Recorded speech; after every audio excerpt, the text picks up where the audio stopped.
నమస్తే అండి తెలుగు ప్రజలకు. ఈరోజు ఎక్కడ చూసినా ఒకటే మాట బీసీ, బీసీ, బీసీ. ప్రధానమంత్రి నుంచి పడితే ఇయాల ముఖ్యమంత్రి వరకు కూడా ఒకటే మాట ఎవరి నోటి నుంచున్నా బీసీ పేరు, బీసీ నినాదం. బీసీ అనేది లేకుండా ఇలా రాజకీయాలు చేయడమే కష్టమవుతుంది. మీరు చూడొచ్చు రగులుతున్న బీసీ నినాదం. మొత్తం ఎంటైర్ తెలంగాణలోనే కాదు భారతదేశం అంతా కూడా బీసీకి సంబంధించి నినాదం రగులుతుంది. ఎప్పుడు లేనంతగా బీసీ నినాదం రగులుతుంది. బీసీ అనే పేరెత్తకుండా రాజకీయాలకెళ్ళి ఓట్లు అడిగే పరిస్థితి లేదు. ఎప్పుడైతే కాంగ్రెస్ పార్టీ మొన్న ఎలక్షన్లో మొన్న 42% మేము మరి బీసీలకు రిజర్వేషన్ ఇస్తామని చెప్పేసి ఎన్నికల ముందు తెలంగాణలో కామారెడ్డిలో ఒక బీసీ సభ పెట్టి బీసీలకు స్థానిక సంస్థల్లో 42% రిజర్వేషన్ ఇస్తాం, కుల జనగణన చేస్తాం, బీసీల జనాభా ఎంత ఉందో తేలుస్తామని చెప్పినప్పటి నుంచి ఎక్కడ చూసినా బీసీ నినాదం. నరేంద్ర మోడీ గారు కూడా నేను బీసీనని చెప్పి ప్రకటించుకోవడం, రేవంత్ రెడ్డి గారు అసలు నరేంద్ర మోడీ బీసీ కాదనడం, ఈ రకంగా జరుగుతుంది. ఈ మధ్యకాలంలో కొద్దిమంది బీసీ నాయకులు కూడా మీరు చూడొచ్చు. ఇక్కడ తీన్మార్ మల్లన్న కావచ్చు, చిరంజీవులు సార్ కావచ్చు, జాజుల శ్రీనివాస్ గౌడ్ అన్న కావచ్చు, ఆర్ కృష్ణయ్య అన్న కావచ్చు, రగులుతున్న బీసీ నినాదం అని చెప్పేసి మనం హెడ్డింగ్ పెట్టినాం. రీజన్ ఏంటంటే ఇలా ఎక్కడ చూసినా బీసీల ప్రెస్ మీట్లతోని, బీసీల ఇంటలెక్చువల్స్ ప్రెస్ మీట్స్ అని, మరి అనేక బంజారా హిల్స్లో కానీ, సోమాజిగూడ ప్రెస్ క్లబ్లో కానీ, బషీర్బాగ్ ప్రెస్ క్లబ్లో కానీ, ఇందిరా పార్క్ దగ్గర కానీ అనేక దగ్గరలో మరి బీసీ ఇంటలెక్చువల్స్ ప్రెస్ మీట్లు జరగడం, అనేక దగ్గరలోకి జాజుల శ్రీనివాస్ గౌడ్ అన్న కానీ, ఆర్ కృష్ణ అన్న కానీ, చిరంజీవులు సార్ వెళ్ళడం, ఇక ఏకంగా తీన్మార్ మల్లన్న అయితే నేను రెడ్డిలకు విడాకులు ఇచ్చేస్తున్నాం, రెడ్డిలకు విడాకులు ఇచ్చేస్తున్నాం, మాకు రెడ్డిల ఓట్లొద్దు, భవిష్యత్తులో నెక్స్ట్ కాబోయేది బీసీ సీఎమే, ఇక ఇదే లాస్ట్ రెడ్డి సీఎం, ఇదే లాస్ట్ ఓసీ సీఎం అని చెప్పేసి తీన్మార్ మల్లన్న ఆల్రెడీ ప్రకటించడం జరిగింది. రెడ్డిలను కూడా మొన్న ఎవరో కామెంట్ పెట్టిరని చెప్పేసి మరి రెడ్డిలను కూడా ఆయన ఒక మాట అనడం జరిగింది. దాని మీదనే పెద్ద మొత్తంలో చర్చ జరిగింది. ఇక రెడ్డిలకు విడాకులు ఇస్తున్నామని చెప్పడం, వరంగల్లో ఒక సభ పెట్టడం, సభ పైననే 300 మంది కూర్చోవడం, 1,20,00,000 మా సొమ్ము 1,20,000 కోట్ల రూపాయలు మా సొమ్ము మీరు దాక్కుంటా, మా బీసీల ఉచ్చ మీరు దాక్కుంటా మమ్మల్ని ఉచ్చ దాగమంటారా దొంగ నా కొడుకులారా? మా సొమ్ము కదా ఇది, మా సొమ్ము దాక్కుంటా మమ్మల్ని. మందకృష్ణ మాదిగకు సంబంధించి ఎంఆర్పిఎస్ నాయకులు కానీ, ఎంఆర్పిఎస్ కళాకారులు కూడా పెద్ద మొత్తంలో బీసీ నినాదానికి మద్దతు ఇవ్వడం, సభకు కూడా చాలామంది వరంగల్ అంతా కూడా కొన్ని వేలాది మంది, లక్షలాది మంది రావడం. ఈయన వెంటనే ఇప్పుడు ఎమ్మెల్సీ ఎన్నికలు జరుగుతున్నాయి. ఈ ఎఫెక్టు ఎమ్మెల్సీ ఎన్నికల మీద ఉంటుందా, ఉండదా? అసలు నిజంగా బీసీ నినాదం ఉందా? బీసీలకు అన్యాయం జరుగుతున్న మాట వాస్తవం అయినప్పటికీ కూడా బీసీ ప్రజలు మరి మాకు నిజంగా బీసీ నాయకులే కావాలి, బీసీ ముఖ్యమంత్రి కావాలి, బీసీ ఎమ్మెల్సీలు కావాలి, బీసీ ఎమ్మెల్యేలు కావాలి, బీసీ ఎంపీలు కావాలని నిజంగా ఉందా లేదా అని తెలియాలంటే ఇప్పుడు మనకు ఎలక్షన్స్ ఉన్నాయండి. కరీంనగర్, నిజామాబాద్, మెదక్, ఆదిలాబాద్ ఉపాధ్యాయ నియోజకవర్గం, దీంతోపాటు పట్టభద్రులది కూడా ఉంది. మీరు చూడొచ్చు ఇక్కడ పోటీ చేస్తుంది ఎవరంటే, ఇక్కడ కూడా ఓట్లు అడిగేటప్పుడు కూడా ఫలానా మేము ఈ కమ్యూనిటీ బలహీన వర్గాలు అని చెప్పేసి లోపటనే పెద్ద మొత్తంలో చర్చ జరుగుతుంది. అభ్యర్థుల వారిగా చూసుకుంటే టీచర్స్కు సంబంధించి కొమరయ్య, మల్క కొమరయ్య పార్టీ బీజేపీ, టీచర్ల సంఘాల మద్దతు ఏంటంటే టీపీఎస్ సహా పాటు 10కి పైగా సంఘాలు మల్క కొమరయ్య గారికి మద్దతు ఇస్తున్నాయి. Community BC. రెండోది మహేందర్ రెడ్డి, పిఆర్టీయు టీఎస్, ఈయన రెడ్డి సామాజిక వర్గం. అదేవిధంగా మూడో వ్యక్తి కూర రఘోత్తమ్ రెడ్డి, ఈయన కూడా టీఆర్టీయు తెలంగాణ. గతంలో కూర రఘోత్తమ్ రెడ్డి గారే ఇప్పుడు సిట్టింగ్ ఎమ్మెల్సీగా ఉన్నాడు, ఆయన కూడా రెడ్డి. మరి ఇప్పుడు ఎక్కడ చూసినా మరి బీసీ సంఘాలు రెడ్డిల మీద కానీ, ఓసీల మీద కానీ మాకు అన్యాయం జరిగిందని చెప్పేసి అంటున్నాయి. ఒక రకంగా తీన్మార్ మల్లన్న అంటూ అయితే రెడ్డిలకు విడాకులు ఇచ్చేస్తున్నాం, అసలు మీరెంత, మీరు పిడికడంతనే ఉన్నారు, మీరు చాలా తక్కువ మంది ఉన్నారు, మొత్తం మీరే దొబ్బుక తింటున్నారని చెప్పేసి బీసీ నాయకులు అందరూ అంటున్నారు. మరి ఇక్కడ మల్క కొమరయ్య బీజేపీ నుంచి బీసీ ఉన్నాడు.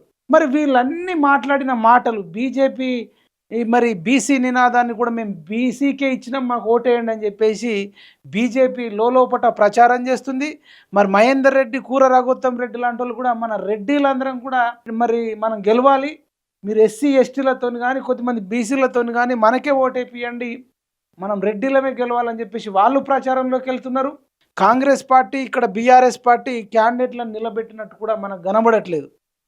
మరి వీళ్ళ మధ్యలో ఇప్పుడు రఘోత్తం రెడ్డి మీద కూడా కొంతవరకు మా గతంలో అనుకున్నంత చేయలేడని చెప్పేసి కొంత నెగిటివ్ ఉంది. అదేవిధంగా వంగ మహేందర్ రెడ్డికి ఇండైరెక్ట్గా కాంగ్రెస్ పార్టీ మద్దతు ఇస్తున్నట్టు కూడా వార్తలు వస్తున్నాయి. ఆయన కూడా రెడ్డి ఫీలింగ్తో ఆయన వెళ్తున్నాడు. మరి మల్క కుమరయ్య గారు బీసీ ఫీలింగ్తో, అంటే ఆయన ఎక్కడ బయటకు నేను అంటే బడుగు బలహీన వర్గాల బిడ్డనని చెప్తా ఉన్నాడు. మరి ఇదంతా కూడా చర్చ జరుగుతుంది. ఈయనకు అంటే నేను టీచింగ్ ఫీల్డ్లో ఉన్నాను, నేను అనేక మందికి సేవా కార్యక్రమాలు చేశాను, నేను పేదరికం నుంచి వచ్చి నేను అంటే చాలా డెవలప్ అయ్యాను, అనేక మందికి ఎంప్లాయ్మెంట్ కలిగిస్తున్నాను, నిజాయితీగా ఉంటున్నాను, ఎవరైనా పేదోళ్ళు ఉంటే కొంత నేను హెల్ప్ చేసే మెంటాలిటీ నాది, నేను కరీంనగర్లో ఒక చిన్న గ్రామం నుంచి వచ్చిన అని చెప్పేసి ప్రచారంలో వెళ్తున్నట్టు చూస్తున్నాం. అదేవిధంగా మహేందర్ రెడ్డి గారు కూడా ఆయన ఆల్రెడీ టీచర్ జాబ్కు అతనికి రిజైన్ చేసి రియల్ ఎస్టేట్ చేసినాడు అన్నట్టు కూడా వార్తలు వినొస్తున్నాయి. నేను రెడ్డిని, నాకు ఓటేయండి అని చెప్పేసి ఆయన వెళ్తున్నట్టు ఇదంతా చర్చ జరుగుతుంది. మరి ఎవరి మాట వింటారు? అసలు నిజంగా బీసీ నినాదం అనేది ఎన్నికల్లో పనిచేస్తుందా లేదా? ఇవన్నిటి కోసం మనం చర్చిద్దాం. మరీ ముఖ్యంగా కరీంనగర్, నిజామాబాద్, మెదక్, ఆదిలాబాద్ ఈ ఉపాధ్యాయ నియోజకవర్గం, ఎందుకంటే టీచర్లు అంటే సమాజ నిర్మాతలు, 4 గోడల మధ్యనే మన సమాజాన్ని నిర్మిస్తారు. భారతదేశ భవిష్యత్తు కానీ దేశ భవిష్యత్తు కానీ 4 గోడల మధ్యలోనే తయారవుతుందని చెప్తారు. అట్లాంటి టీచర్లు, అట్లాంటి ఉపాధ్యాయులు ఇవాళ మరి ఎలక్షన్ ఫిబ్రవరి 27వ తారీఖు నాడు ఉంది. 27వ తారీఖు నాడు టీచర్లు నిజంగా బీసీలకు అన్యాయం జరిగింది, స్వతంత్రం వచ్చినప్పటి నుంచి వాళ్ళకు ఓటేసి గెలిపిద్దాము అనుకుంటారా? లేదు రెడ్డిల నాయకత్వమే బాగుంటుంది, ఓసీల నాయకత్వమే బాగుంటుంది అని చెప్పేసి టీచర్లు రెడ్డిలకు పట్టం కడతారా? ఇప్పుడు 2 రెడ్డిలు, ఒక బీసీ ఉన్నాడు. మరి కరీంనగర్, నిజామాబాద్, మెదక్, ఆదిలాబాద్ ఉపాధ్యాయ నియోజకవర్గంలో వీళ్ళు ఎక్కడ ఏ 4 కూర్చున్నా బీసీలు, వీళ్ళు రెడ్డిలు, వాళ్ళు ఓసీలు. ఇవాళ ముఖ్యమంత్రి కూడా మరి రెడ్డి లేదంటే బీసీ ఇదంతా మాట్లాడాల్సిన సిచ్యువేషన్ ఏర్పడ్డది. ఇంకొక నియోజకవర్గం మనం చూస్తుంటే నల్గొండ, వరంగల్, ఖమ్మం ఉపాధ్యాయ నియోజకవర్గం. దీని గురించి మనం మాట్లాడే ముందు కరీంనగర్, ఆదిలాబాద్లోనే పట్టభద్రులకు సంబంధించి మనం చూడవచ్చు. ఇదే నియోజకవర్గంలో కరీంనగర్, నిజామాబాద్, మెదక్, ఆదిలాబాద్ పట్టభద్రుల నియోజకవర్గం. అంటే ఇక్కడనే టీచర్స్, ఉపాధ్యాయులకు సంబంధించి ఒక ఎన్నిక, అదేవిధంగా పట్టభద్రులకు సంబంధించి ఇంకొక ఎన్నిక. ఈ ఉపాధ్యాయ దాంట్లోనేమో మల్క కొమరయ్య, మహేందర్ రెడ్డి, అదేవిధంగా రఘోత్తం రెడ్డి వాళ్ళు పోటీ పడుతున్నారు. అక్కడ మల్క కొమరయ్య బీసీ, 2 రెడ్డిలు. ఇక్కడ మీరు చూడొచ్చు మెయిన్గా అంటే టాప్లో ఉన్న వాళ్ళ గురించి చెప్తున్నాను. చాలామంది నామినేషన్ వేసి ఉంటారు, చాలామంది పోటీ చేస్తారు, కానీ మెజారిటీ పోటీ జరుగుతున్న వాళ్ళ గురించే మనం ఇలా చర్చిస్తున్నాం. చూసుకుంటే అభ్యర్థి ప్రసన్న హరికృష్ణ, పార్టీ స్వతంత్రం, community BC, Narender Reddy Congress Reddy, Anji Reddy BJP Reddy, Sekhar Rao స్వతంత్ర అభ్యర్థి ఓసీ, ఈయన వెలమ అనుకుంటా. ఆ ప్రైవేట్కు సంబంధించిన ఉపాధ్యాయులందరూ కూడా ఆయనకు మద్దతు ఇస్తున్నట్టు మన శేఖర్రావు గురించి చెప్తారు. ఆయన లోకల్ కరీంనగర్ అన్నట్టే అంటారు. మరి అదేవిధంగా అంజిరెడ్డి, ఈయన బీజేపీ, ఈయనది పటాన్ చెరువు దగ్గర. మరి ఈయన రెడ్డి సామాజిక వర్గం మెదక్లో కొంత ఉంది. అదేవిధంగా నరేందర్ రెడ్డి, ఆల్ ఫోర్స్ నరేందర్ రెడ్డి అంటే ఇంకా ఆయన ఎవరి ఫోను లిఫ్ట్ చేయడు, ఎవరికి అందుబాటులో ఉండడు, ఫుల్ కమర్షియల్ డబ్బులు పెట్టి కూడా టికెట్ తెచ్చుకున్నాడు, ఇక్కడ కూడా సామాజిక సేవా కార్యక్రమాలు చెయ్యడు అని నరేందర్ రెడ్డి మీద ఇట్లా ఉంది. మేజర్గా అయితే ఇక్కడ పోటీ మనం గ్రౌండ్లో తిరుగుతున్నప్పుడు డిస్కషన్ మాత్రం ప్రసన్న హరికృష్ణ, నరేందర్ రెడ్డి, అంజిరెడ్డి ఈ 3 మధ్యలోనే జరుగుతుంటారు. మరి ఇప్పుడు ఈ బీసీ నినాదం ఏదైతే మొన్న తీన్మార్మల్ బీసీలు అందరికీ మీరే బీసీలు ఎవరు నిలబడితే వాళ్ళకు ఓటేయండి అని చెప్పడం, ఆర్ కృష్ణన్న కూడా బీసీలకే ఓటేయమనడం, జాజుల శ్రీనివాస్ గౌడ నేయడం, చిరంజీవులు సార్ కానీ, ఈ పృథ్వీరాజ్ యాదవ్ అన్న కానీ, తెలంగాణ విఠల్ అన్న కానీ, వీళ్ళందరూ కూడా బీసీలనే ఓటేయండి అని చెప్తారు. Even advocate Sharath Kumar sir కూడా బీసీలనే గెలిపించుకోండి, బీసీలకు అన్యాయం జరుగుతుందని వీళ్ళందరూ చెప్తున్నారు. ఈ నేపథ్యంలో చాలా చర్చనీయాంశంగా మారింది. మరి ఇక్కడ ప్రసన్నారి కృష్ణకు నిజంగా బీసీ కదా, మరి బడుగు బలహీన వర్గాల వ్యక్తి కదా అని ఓటేస్తారా, లేకపోతే లేదు మాకు కాంగ్రెస్ పార్టీ అధికారంలో ఉంది, మరి మాకు రెడ్డిలదే బాగుంటుందని చెప్పేసి రెడ్డిలు ఎస్సీ ఎస్టీ బీసీలను ఇన్ఫ్లుయెన్స్ చేసి ఓట్లు వేయించుకుంటారా, అంజిరెడ్డి వేయించుకుంటాడా, ఇదంతా కూడా చర్చ జరుగుతుంది. మరి ప్రసన్న కృష్ణ గురించి చూస్తే బీసీలలో కూడా ఆయనకు మంచి పేరే ఉంది. ప్రసన్న కృష్ణకే మంచి పేరు ఉంది. నరేందర్ రెడ్డి, అంజిరెడ్డి, శేఖర్ రావు కంటే ప్రసన్న కృష్ణకు మంచి పేరే ఉంది. అదేవిధంగా ఆయన బీసీ. ఇక్కడ కూడా చూసుకుంటే ఉపాధ్యాయుల దాంట్లో మల్క కుమరయ్య గారికి మహేందర్ రెడ్డి, కూర రాఘోత్తం రెడ్డితో చూసుకుంటే మంచి పేరుంది, సామాజిక సేవ చేసిండు. అదేవిధంగా ఆయన బీసీ. మరి ఇంత మంచి పేరుండి మరి బీసీలు అయితే బీసీల నినాదం పనిచేస్తుందా లేదా అనేది మనం చూడాలి. ఇక్కడ మనం ఇంకొకటి చూడొచ్చు, బీసీ స్థానిక రిజర్వేషన్ల పెంపు ఇంకెప్పుడని. ఇక్కడ మీరు స్థానిక సంస్థలు బీసీల రిజర్వేషన్లు పెంచండి, సీఎంకు భరాసా, ఎమ్మెల్సీ కవిత బహిరంగ లేఖ. ఇవాళ వెలమలు కూడా బీసీల నినాదంతోనే ముందుకెళ్లాల్సిన పరిస్థితి.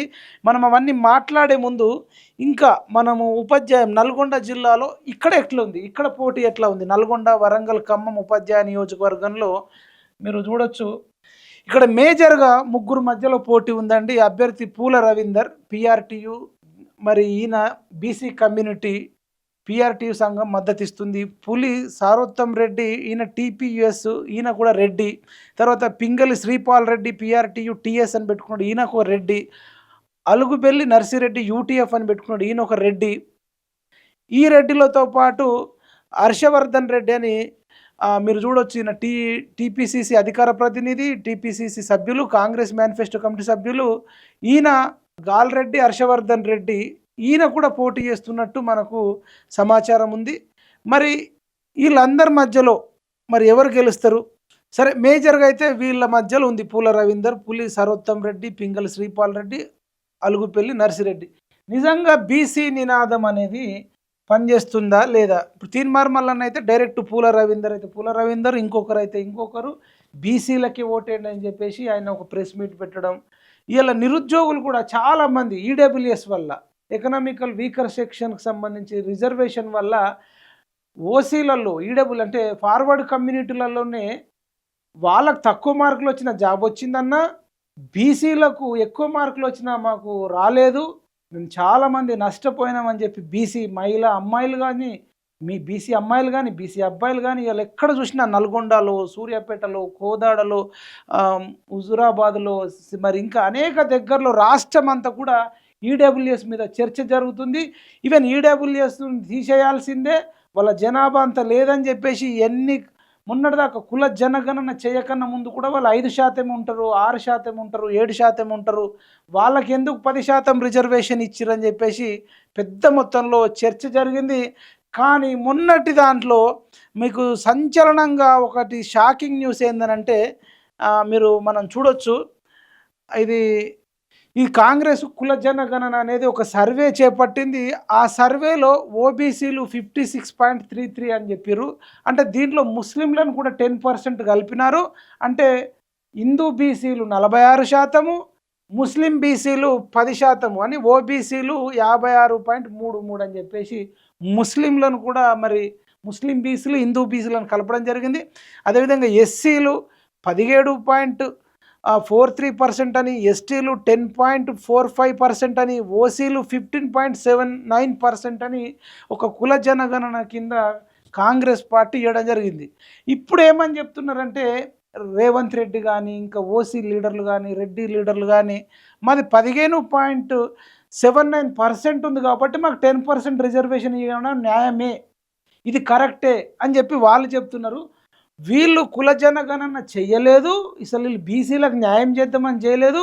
ఈడబ్ల్యూఎస్ వాళ్లకు రిజర్వేషన్ 10% ఇవ్వడం సబబే అని చెప్పడానికి మాత్రమే కుల జనగణన చేసిర్రు.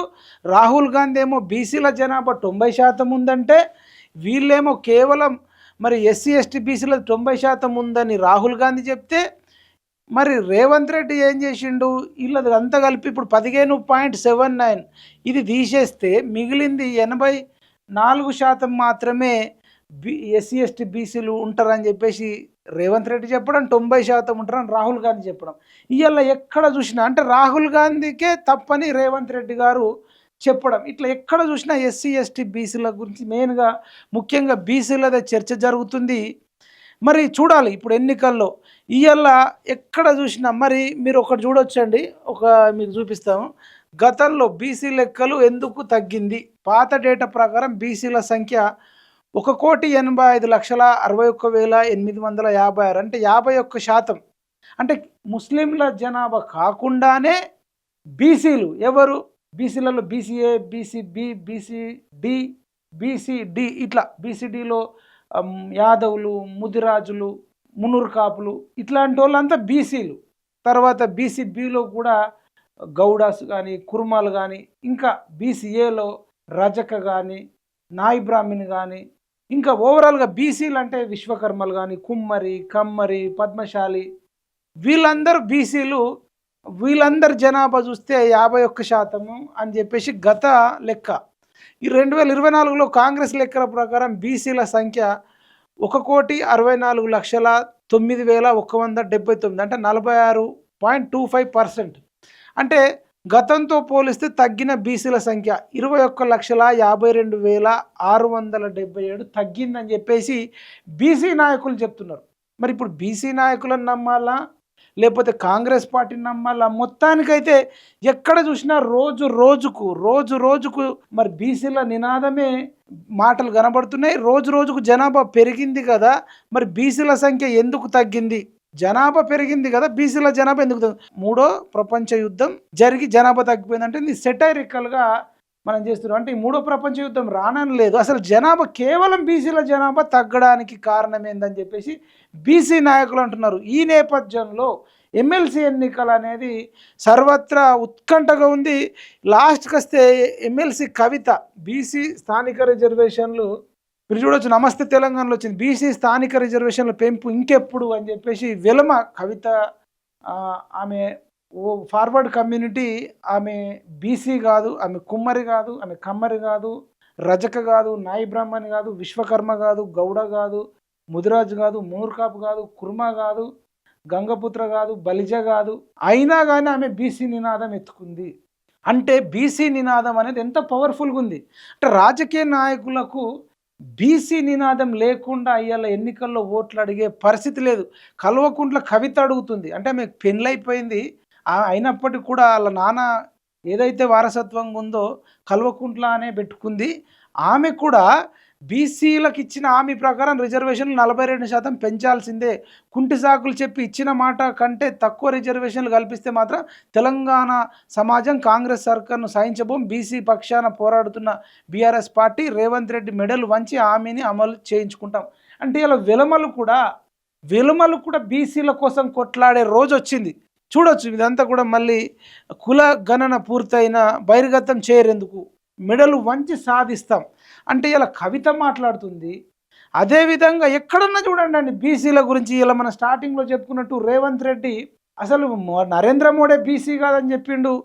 దీని మీద పెద్ద సంచలనంగా ఒక చర్చ ఏం జరిగిందంటే అసలు వీళ్ళు ఏంటంటే బండి సంజయ్ కానీ, రఘునందన్ రావు కానీ, ధర్మపురి అరవింద్ కానీ వీళ్ళు ఒక కౌంటర్ అటాక్ చేసిర్రు. కౌంటర్ అటాక్ ఏం చేసిర్రంటే వీళ్ళు అంటున్నారు, ఇప్పుడు వాళ్ళందరూ బీజేపీ నాయకులు అంటున్నారు అసలు రాహుల్ గాంధీది ఏ కులం, అసలు రాహుల్ గాంధీ హిందువా ముస్లిమా అని వాళ్ళు అడుగుతున్నారు.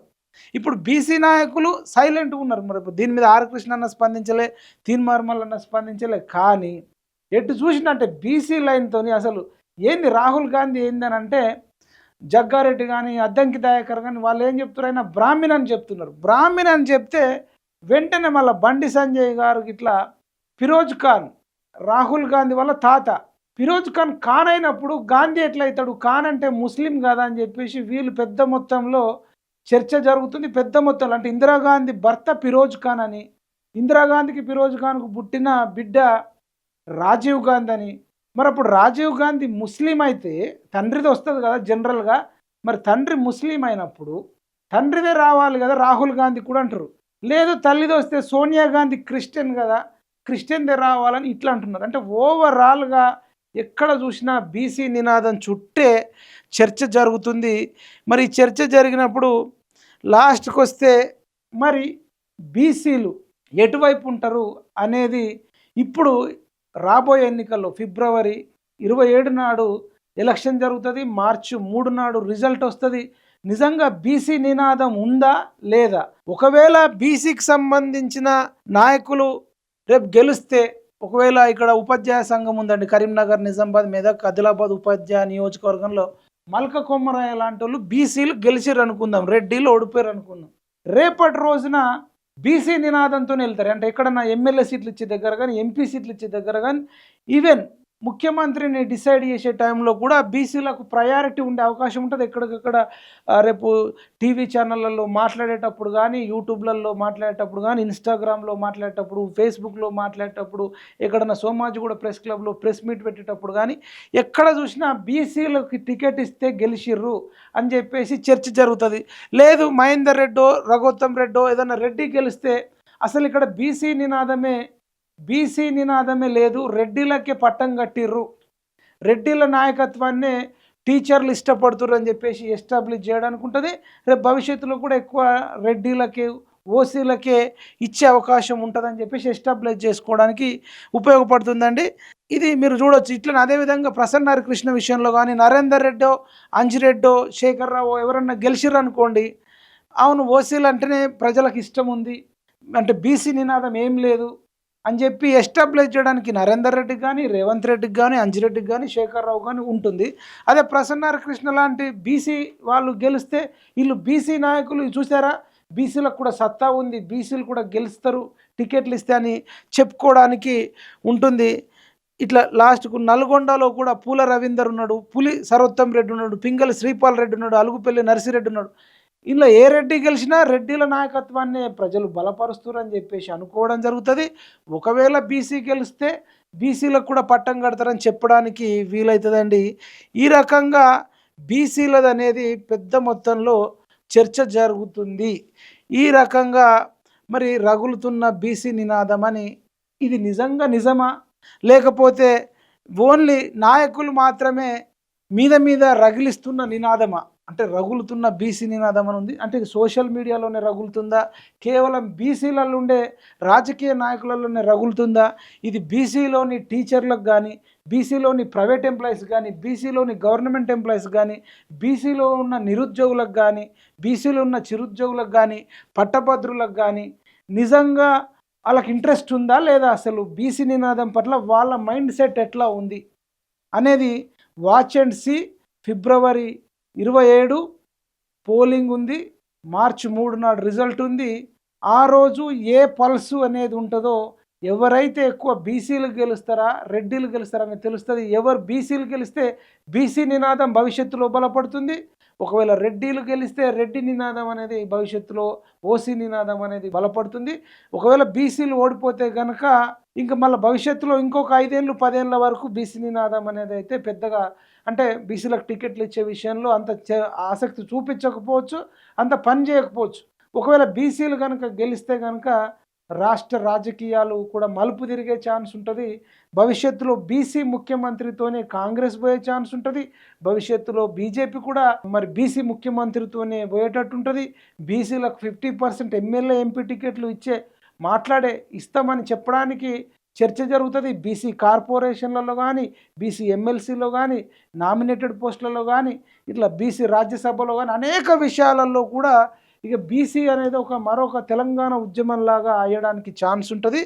మరి బీసీ నినాదాన్ని ఎట్లా ముందుకు తీసుకెళ్తారు, అసలు బీసీ నినాదం అనేది ఉందా లేదా, టీచర్లు పట్టభద్రులు ఏం కోరుకుంటున్నారు అనేది మరి మార్చి 3 నాడు తెలుస్తుంది. ఫిబ్రవరి 20 నాడు ఎలక్షన్ అవుతుంది. Watch and see.